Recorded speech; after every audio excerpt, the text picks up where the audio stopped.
Bismillahirrahmanirrahim. Assalamualaikum warahmatullahi wabarakatuh. Terima kasih atas kesempatannya. Perkenalkan, saya Doni Anggara dari Sarulangun, Pak. Doni, Pak. Doni. Dari komunitas remaja peduli sesama, Pak. Jujur, Pak, saya grogi sekali bukan karena ramai, tapi karena aura presiden Bapak itu kuat sekali, Pak.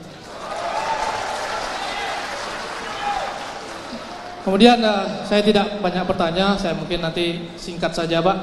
Ini terkait isu lokal, isu daerah, yang mana ini juga masuk dalam visi misi Bapak terkait pemerataan infrastruktur, Pak, ya, di setiap daerah. Jadi, Pak, sebenarnya Jambi ini tidak kalah dari daerah-daerah lain di Sumatera, Pak, soal pariwisata. Pariwisatanya sudah kelas dunia, Pak. Kita di Jambi punya Candi Moro Jambi, Pak, yang termasuk dalam kawasan percandingan terbesar di Asia Tenggara, Pak. Kemudian juga kita punya Gunung Kerinci, salah satu gunung tertinggi. Kemudian juga kita punya Geopark Merangin, Pak. Geopark Merangin yang masuk dalam UNESCO, Pak. UNESCO Global Geopark. Tapi yang jadi masalah adalah, Pak, karena itu kan sudah kelas dunia semua, Pak, pariwisata kita Jambi. Tapi kita masih kalah dalam hal soal wisatawan, Pak. Wisatawan asing. Saya pikir masalahnya adalah soal akses, Pak. Kebanyakan wisatawan-wisatawan asing itu langsung kalau mau ke Sumatera itu lewat Padang dulu, karena bandara internasional di sana. Mau ke Kerinci lewat Padang dulu, lewat Sumsel dulu. Nah, di Jambi akses itu kurang, Pak. Terutama akses transportasi, Pak. Mungkin ke depan akses transportasi itu dibangun di Jambi, terutama bandara internasional, Pak, kalau bisa di Jambi. Langsung ke pertanyaan, supaya nanti silakan. Bisa membantu perekonomian, terutama dalam hal pariwisata di Jambi, Pak. Terima kasih.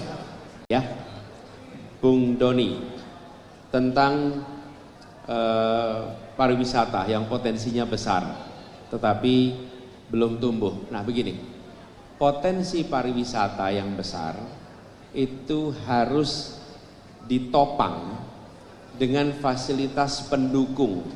Yang utama adalah konektivitas, transportasi. Pertama. Yang kedua, kenyamanan ketika berada di lokasi. Fasilitas di lokasinya itu harus membuat yang berlibur tidak repot, tapi betul-betul bisa berlibur sesuai dengan keinginan mereka. Dan disitulah kenapa perlu menyiapkan infrastruktur penunjang yang standarnya tinggi. Yang ketiga, perlu ada pekerja pariwisata yang melayani dengan standar pengunjung, bukan standar tuan rumah. Ini beda ya.